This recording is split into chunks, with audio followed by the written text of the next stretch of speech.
Magandang araw, narito na ang mahalagang balita mula sa PNA Headlines. Pinangunahan ni Pangulong Ferdinand R. Marcos Jr. ngayong araw ang inaugurasyon ng ika-23 bagong Pilipinas Action Center sa Makati. Ayon sa Pangulo, ang Action Center ay sumisimbolo ng mabilis, maayos at nagkakaisang serbisyo para sa ating mga kababayang OFW. Kabilang sa serbisyong ibinibigay nito ang pagproseso ng mga dokumento bago ang pag-alis, tulong sa overseas employment at reintegration programs para sa pagbabalik ng mga manggagawa. Nariyan din ang serbisyo mula sa Social Security System o SSS, PhilHealth at Pag-ibig Fund. Pati na rin ang pagproseso ng Overseas Workers Welfare Administration membership. Para sa mga nagbabalik na OFWs, mayroon silang mga reintegration services tulad ng livelihood assistance, financial literacy programs, skills upgrading at employment facilitation. At bilang dagdag serbisyo, mayroong libreng snacks at refreshments sa Migrants Brew o mga espasyong itinakda para sa mga OFW na may transaksyon sa pasilidad. Magsisilbi rin ang gusaling ito bilang annex ng Department of Migrant Workers kung saan ililipat ang ilang tanggapan mula sa Blas F. Opley Building sa Ortigas Avenue, Mandaluyong City. Samantala, mas pinalawak ang access ng mga residente ng Albay sa tamang impormasyon hinggil sa Pangulo at sa kanyang administrasyon matapos ang opisyal na pagbubukas ng bagong istasyon ng People's Television Network sa Barangay Estanza, Legazpi City nitong Lunes.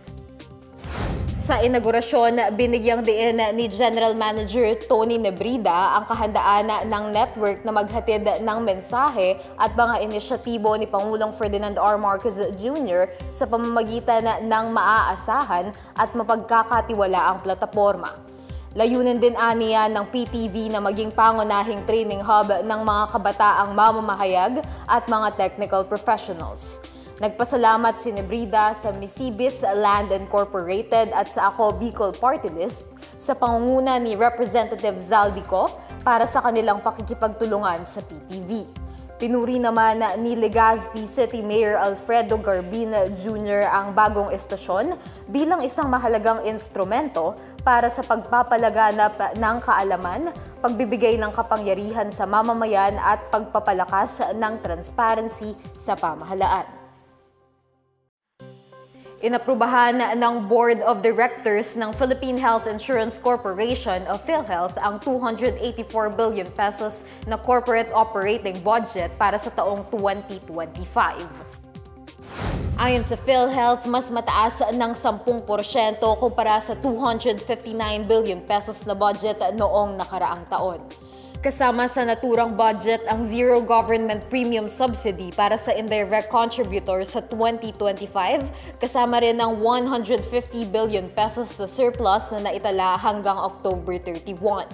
Sa kabuoang halaga, nasa 271 billion pesos ang nakalaan para sa gastusin sa mga benepisyo na mas mataas ng 11% kumpara sa 2024. Kasama rito ang pagtaas sa case rates, Z-benefits, PhilHealth Consulta mula 1,700 na ngayon ay nasa 2,100 pesos na kada tao at 156 hemodialysis sessions na nagkakahalaga ng 6,350 pesos kada session.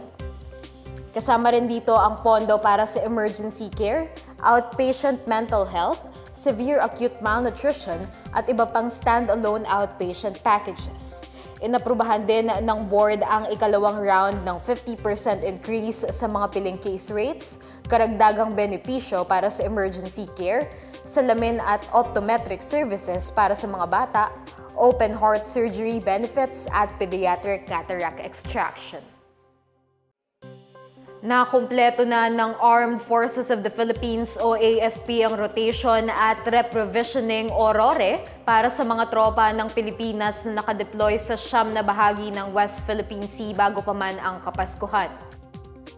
Ayon kay Rear Admiral Roy Vincent Trinidad, tagapagsalita ng Philippine Navy para sa West Philippine Sea, matagumpay na naisagawa ang RORE mula December 3 hanggang December 14 nang walang naitalang insidente.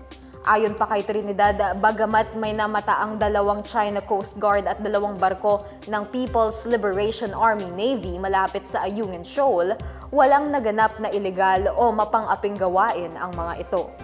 Layon ng nasabing RORI mission ang maghatid ng Noche Buena package para sa mga tropa na nakadestino doon.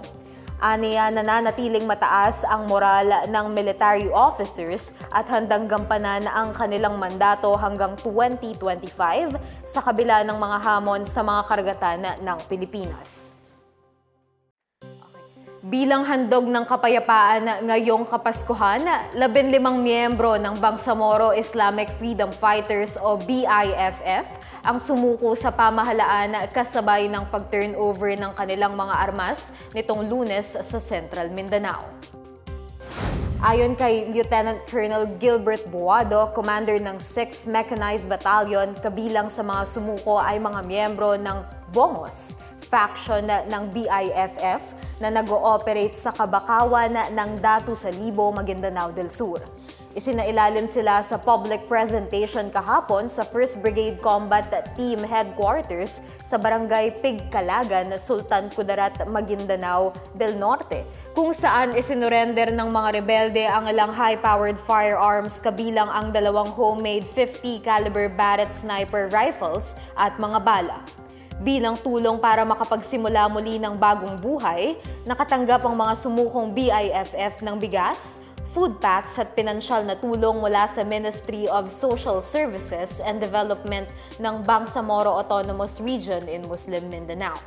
Hinimok din ni Brigadier General Jose Vladimir Caraga, commander ng 1st Brigade Combat Team, ang mga dating miyembro ng BIFF na kumbinsihin ang kanilang mga dating kasamahan na sumuko na rin at sama-samang yakapin ang kapayapaan ngayong panahon ng Pasko. At yan ang pinakabago at pinakamahalagang balita sa mga oras na ito, hatid sa inyo ng PNA Headlines. Para sa iba pang mga balita at impormasyon, bisitahin lamang ang aming webpage pna.gov.ph o ang aming Facebook at X account, The Philippine News Agency. Ipinapalabas din ng PNA Headlines sa Facebook page ng serbisyo. Mapapanood din ang PNA Headlines sa pamamagitan ng link sa website ng News and Information Bureau sa ilalim ng PNA News at sa YouTube account ng Philippine News Agency. 8 araw na lang, Pasko na. Ako si Heidi Lacambra. Ito ang PNA Headlines, naghahatid ng mga balitang nagbubuklod sa bagong Pilipinas.